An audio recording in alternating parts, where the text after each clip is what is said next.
Hi everyone, welcome back to Pine Hollow Auto Diagnostics. Today's the day we are going to tear into this 2014 Subaru Forester and replace some exhaust valves. So the exhaust valve on cylinder number 1, it's a 4-valve engine, and the front exhaust valve on cylinder number 1 is burned, cracked, needs to be replaced. So let's look up the procedure and see if we can get away with not pulling this engine out and just doing it in the car.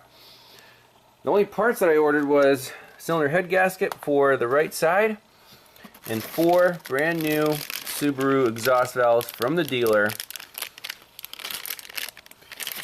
We're going to replace all 4 exhaust valves on this head while we have it out. That's the game plan. Let's look up some procedures. Okay, so first thing you want to do is actually make sure you have the right part numbers for these exhaust valves. There's a TSB out, 2014 Forester NA models, revised valve train parts to reduce a warm engine tapping or sewing machine type sound from the left cylinder head. So if you read, they actually updated the valve part number and they are different. There's the old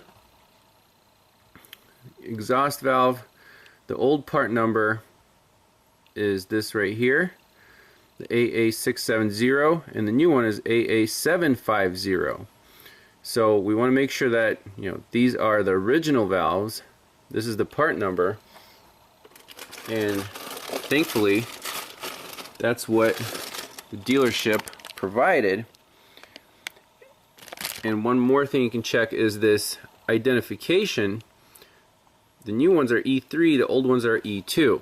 Well, when we looked at the valve with the borescope, that's definitely an E2 valve that's cracked.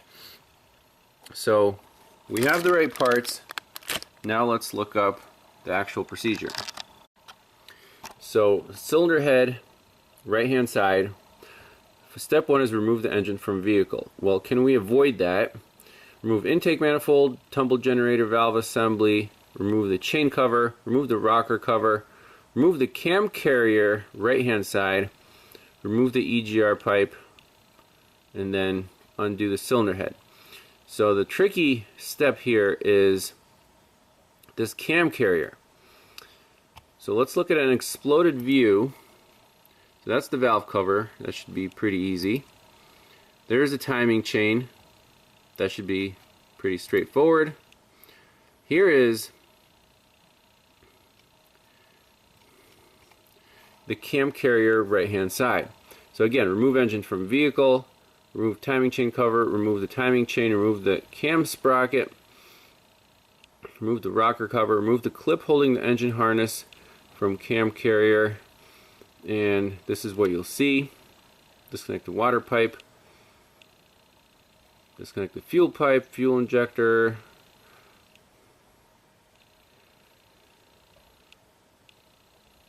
disconnect the quick fuel connect, so remove the fuel injectors, insert steel rods into special tool, set the engine so the camshaft right hand is facing up.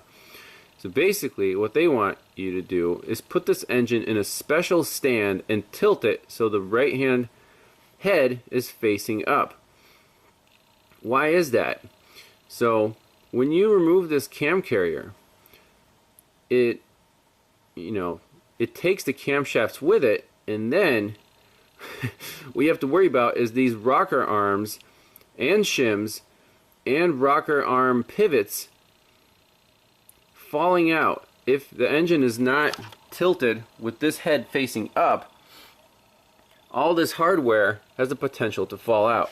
So I carefully looked at the procedures, and I think what we can do is remove this big cam cap, end cover, and then we have these 2 cam caps left. Loosen these up, kind of move the camshaft out of the way, and just carefully remove the rocker arms, the shims, and those rocker arm pivots with a magnet without the whole thing crashing to the ground.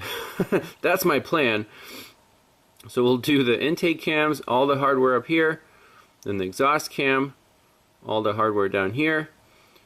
Then with the camshafts out of the way, it'll give us more room to get this carrier out of the way. And then, only then, do you have access to the actual head bolts.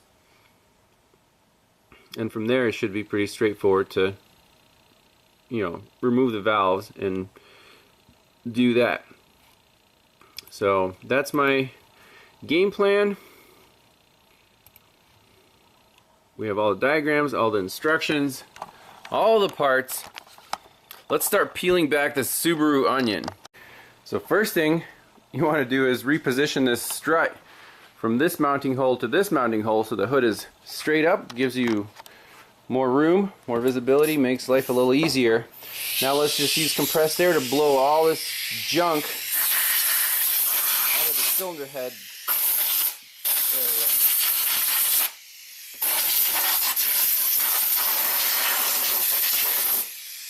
You want to start with a clean working environment because, you know, anytime you take an engine apart, you don't want any dirt, foreign crap getting into the engine. Alright, so part one of peeling back the onion. Air box is out. Took the wiring harness off, laid it over here. Ignition coils are out. So basically stripping all the stuff off of the head. Next step is intake manifold. You can probably just unbolt it and move it to the side. And then I'm seeing some pretty fresh parts down here. This cat may or may not be new. The oxygen sensors look pretty shiny. The downpipe looks shiny. I mean, and there is definitely some kind of oil leak right here. It's all wet. You can see drips hanging off. So not exactly sure where that's coming from, but once we reseal the whole deal, hopefully they'll take care of that. And make sure to document everything. Like, take a picture of all this stuff, because the longer you are in this field, the more you learn that documenting everything is very key, comes in handy. So the radiator has to come out for this procedure since we're taking the timing cover off. You got the exhaust manifold off, making some room. Coolant is draining, just pop off the lower hose. We'll have to take off this water pump pulley because some of the timing cover bolts are hidden behind that. Clean up this side of the head, unhook some wires, and pop off this timing cover. So the timing cover is ready for removal. We have to get this crank pulley off. Let's see if the Urseri impact wrench can do the trick. Now I removed the radiator, but the condenser obviously I just left here since I didn't want to discharge the air conditioning system.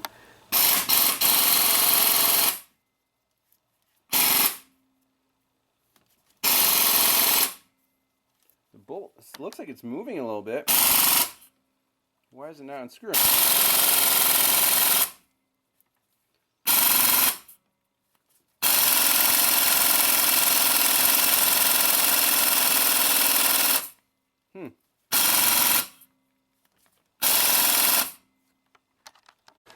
Well, here's my solution. The air gun obviously did not have enough oomph, so we're using breaker bar with an extension and a big pry bar shoved into the harmonic balancer to hold it.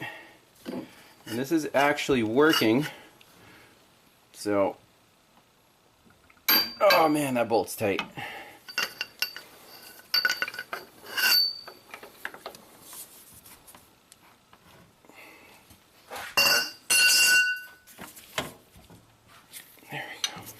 Now it's loose. Perfect. Well, I went ahead and removed the plastic intake manifold.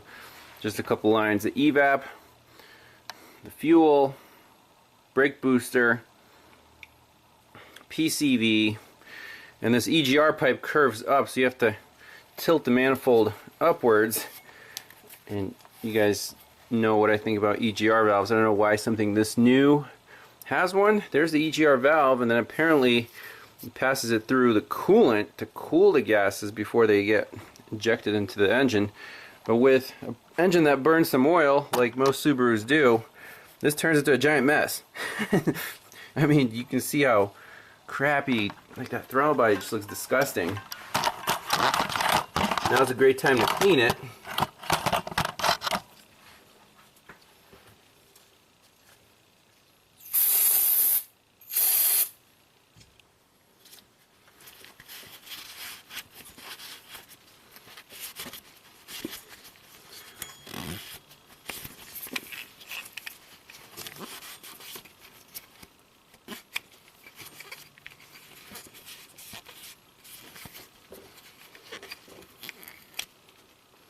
It's looking better already.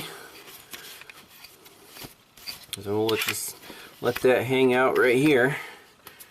And I think now we also have to drain the engine oil because the dipstick goes into the timing cover, and I think the level is above the bottom of the timing cover, so it needs an oil change anyways. Alright, let's go for it. Timing cover removal. There's 31 bolts here, so it's going to give you, I guess they're 12s. It's going to give your electric tool a good workout.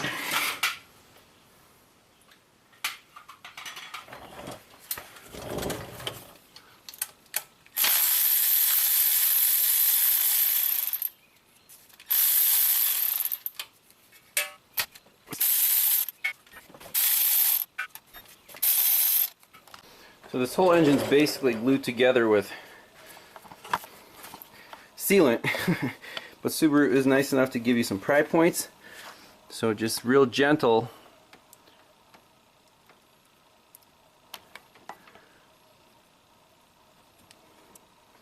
Get it started.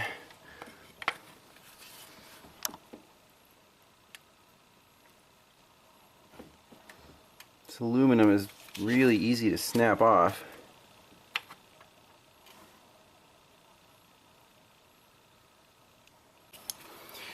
So there are, in addition to the bolts, there are two dowel pins in this cover. One's up here, that comes loose pretty quickly. One down here, way by the water pump, right there. And that one's rusty, so you just have to wiggle and wiggle and wiggle. Grab it right here by the oil cap, or there by the sensor, and it's almost off.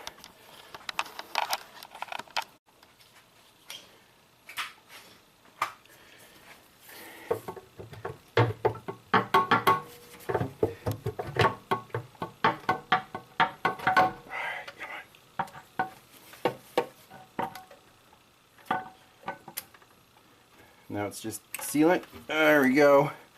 Woo, what a timing cover. That is a monster. Nice. Ooh.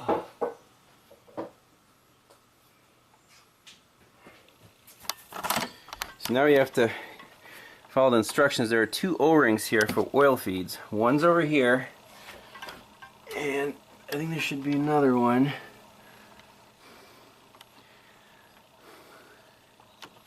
Look at the cover here. Here's the oil pump. There's one right here.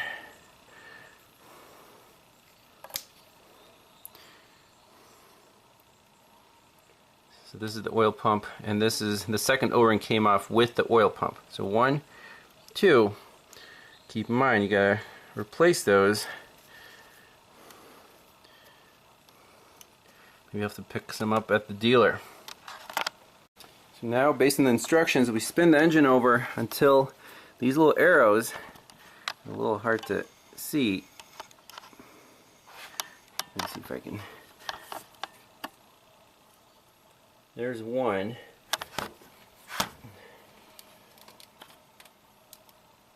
There's the second one. And then one right here. And one right here. Those are supposed to point towards each other and be vertical.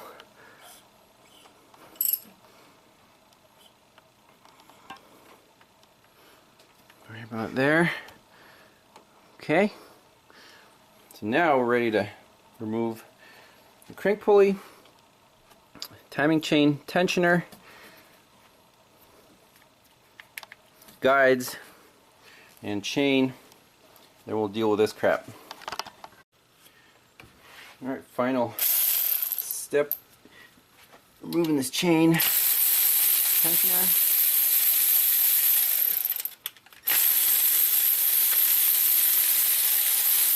It'll pop out, it's not a big deal. So later you can, let's see here, depress that and then you can lock it in place with a little dowel pin. Then it'll auto extend.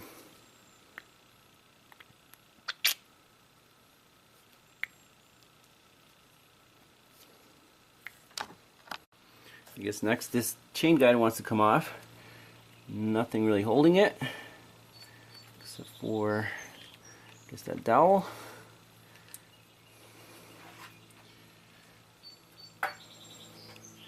And I guess the chain itself. And there are colored marks on the chain, so I'm not really worried about the actual position of it at the moment.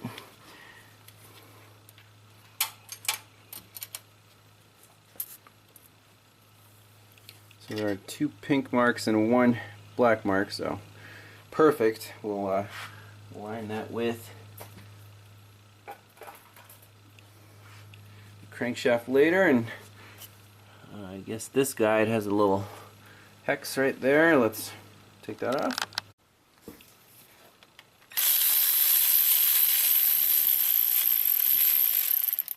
Okay, you want to make sure these dowels are going to stay in here. It looks like they are. Cool. Ooh, another O-ring right here. So we might get an O-ring kit for this engine. Alright, so took out the 7 little bolts for the valve cover. Alright, so I thought about this for a little while.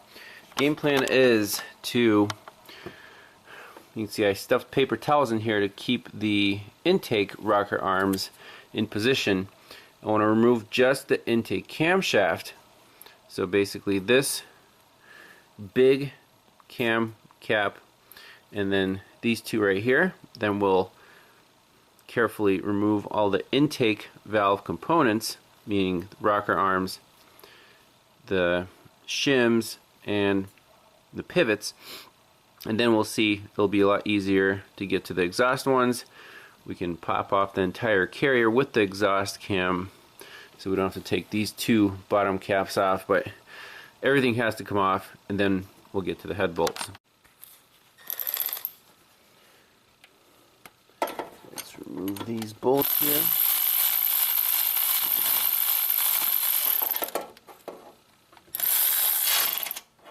Be careful. There's not much clearance to the frame, so your wrench can actually get stuck if you get too excited.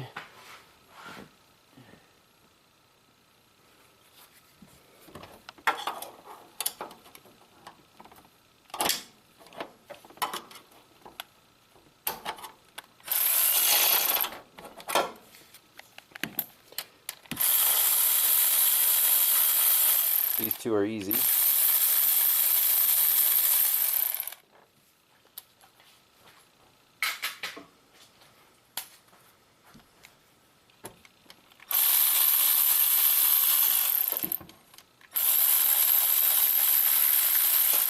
Okay.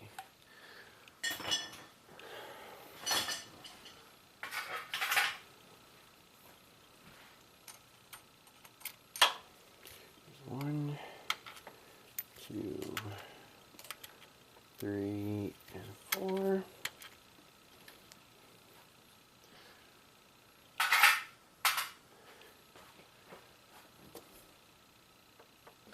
I believe this cam cap should, yep, there it comes.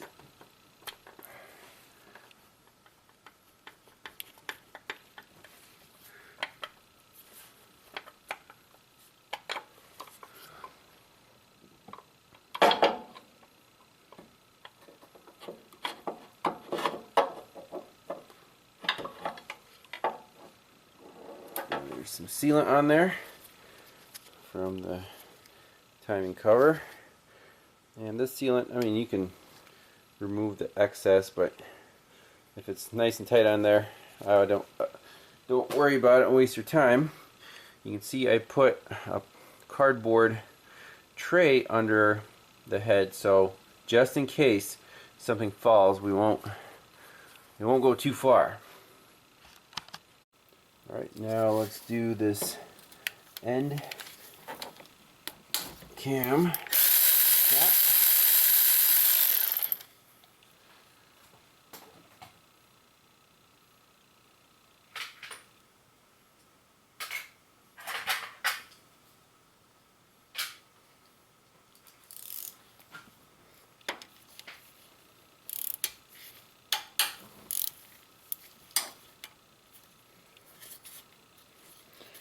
Just do this one by hand.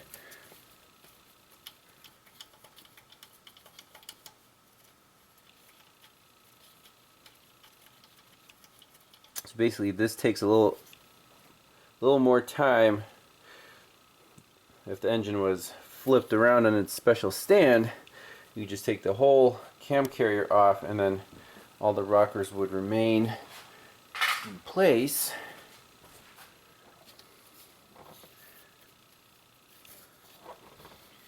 How do we get that cam cap off carefully?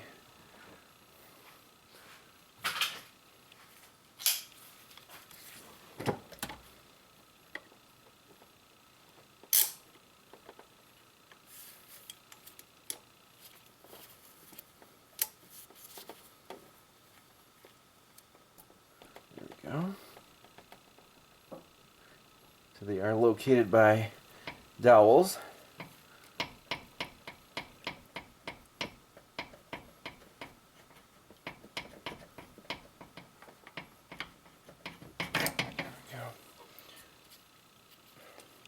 You can see this surface has to be RTV'd when we put it back on.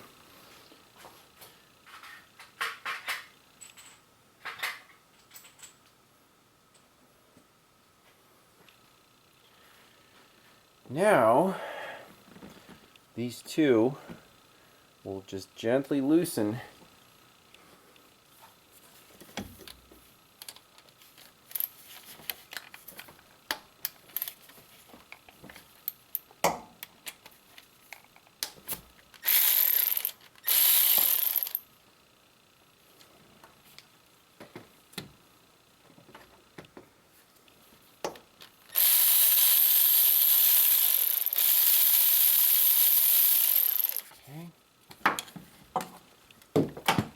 I'm sure that has dowel pins on it, so we'll just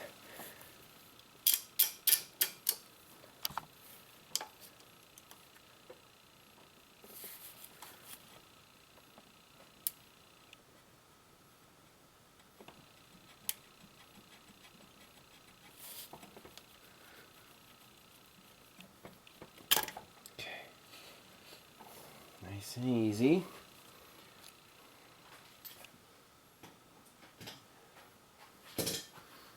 Now this whole camshaft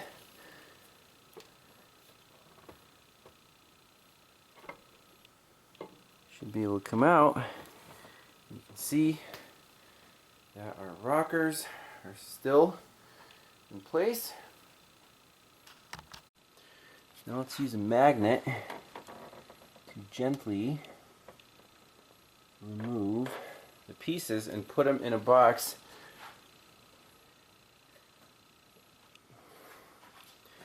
in order.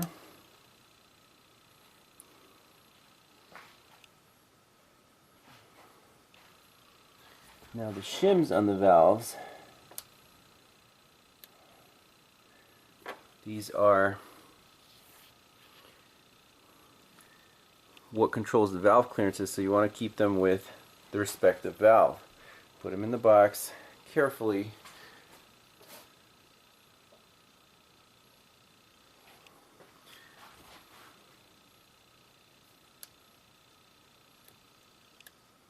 Okay.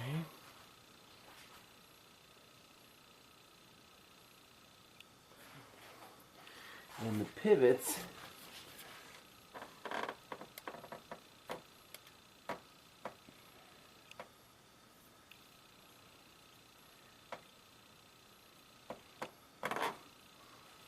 this is the actual pivot, and I guess it's just in there, so we'll take those out as well. Okay, so now what I want to do is loosen up these 1, 2, 3, 4, 5, 6, 7, 8, 9 cam carrier bolts.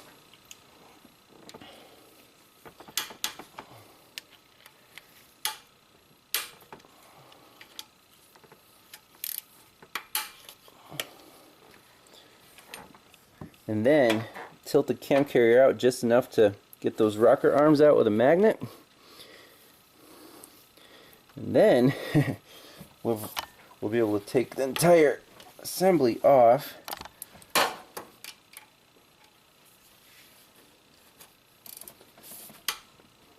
And there should be enough room to get the head bolts out.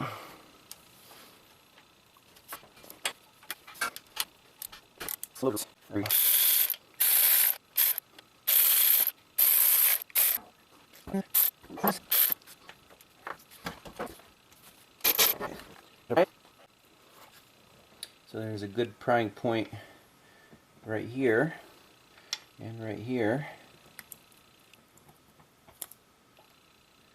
It's definitely coming off.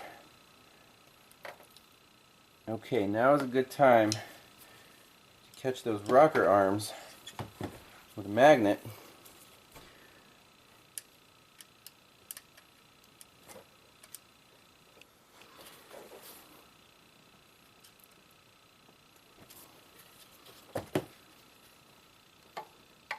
This is going to be fun putting back together, I'll tell you that right now.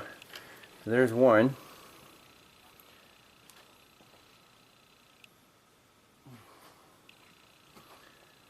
Might as well get the shim.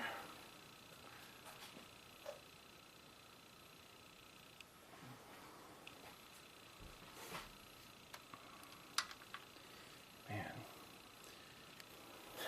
These components, I mean,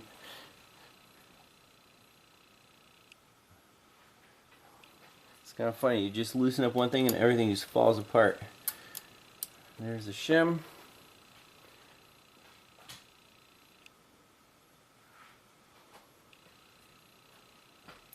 Let's keep prying, see if we can get these. Yep. Yep.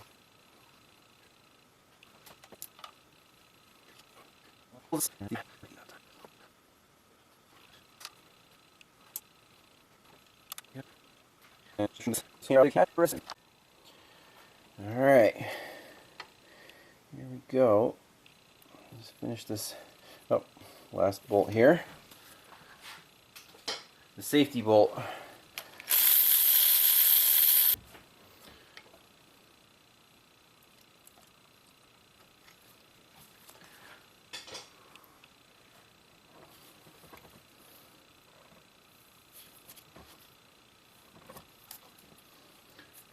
Again, keep in mind it has dowel pins.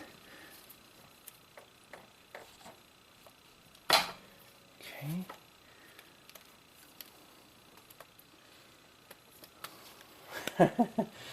Oh my word. And now, there's our prize. Alright, time to loosen the head bolts. I got the sequence up here on the laptop starting from the upper left corner.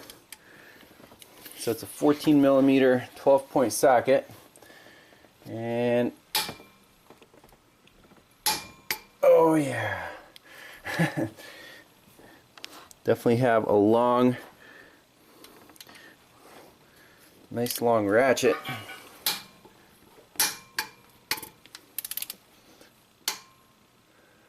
That's two.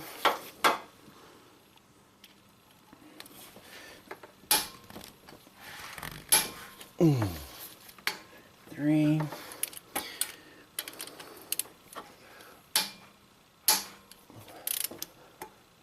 4.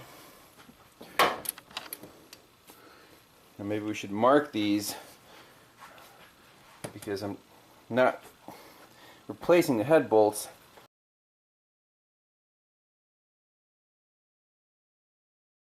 So it'd be a good idea to mark them just to make sure we're putting them back in the right place, because we're not doing the torque to yield thing anymore.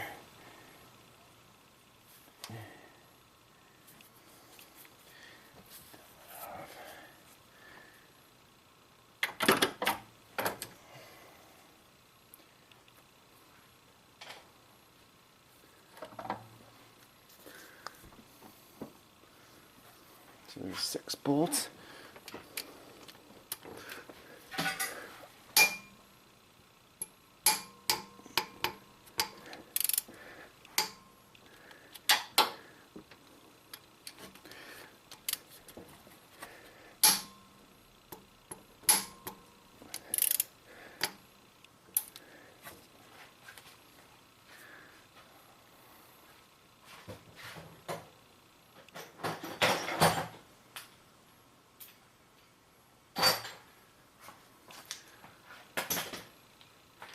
Right now I want to measure the torque. How much torque do we need to return this bolt back to its original position?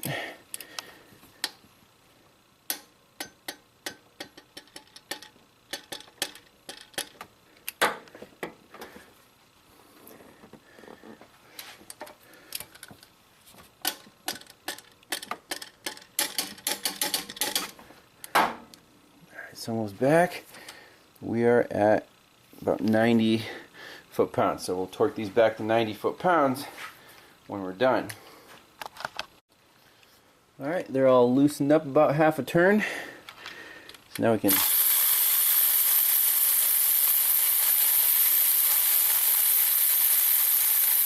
buzz them out with our wrench.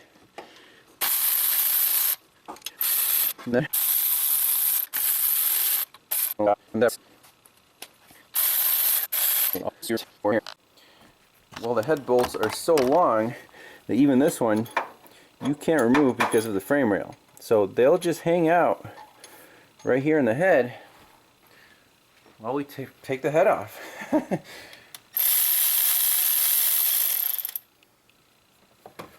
Let's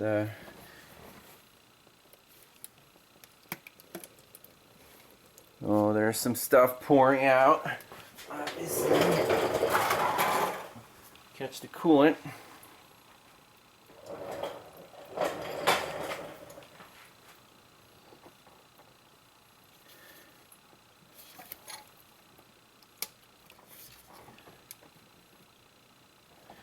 Yeah, it should be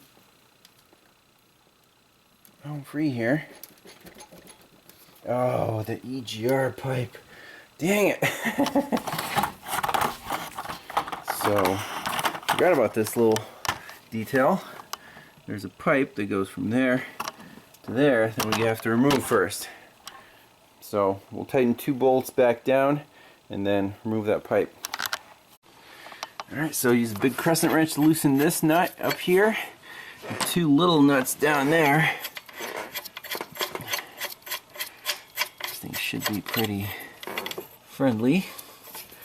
There might be a gasket down there. There's the Egr pipe. We'll just let that sit over here and don't lose this gasket. Alright, here we go. All the bolts are loose and out.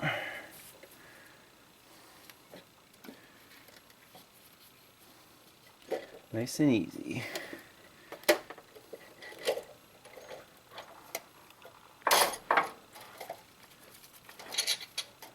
Man, those are some long head bolts. See if the gasket will be friendly and stay.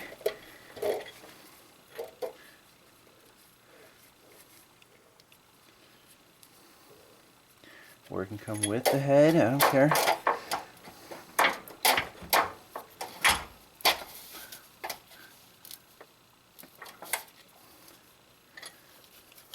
You just gotta pick one or the other here. It's kind of separating. There we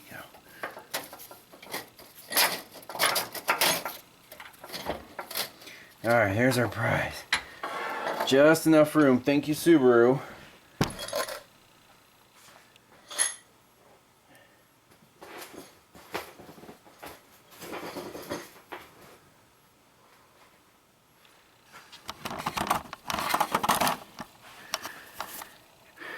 Beautiful. So dowels remained in the block. And here's our head. And there's our cracked exhaust valve. Right there, all that work to replace this thing.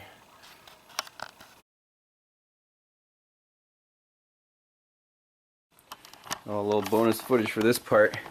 I don't know what the heck this thing is. It's like a plastic sleeve. A little sparkly. I think they added some stop leak to this engine at some point. But we'll just leave this in here.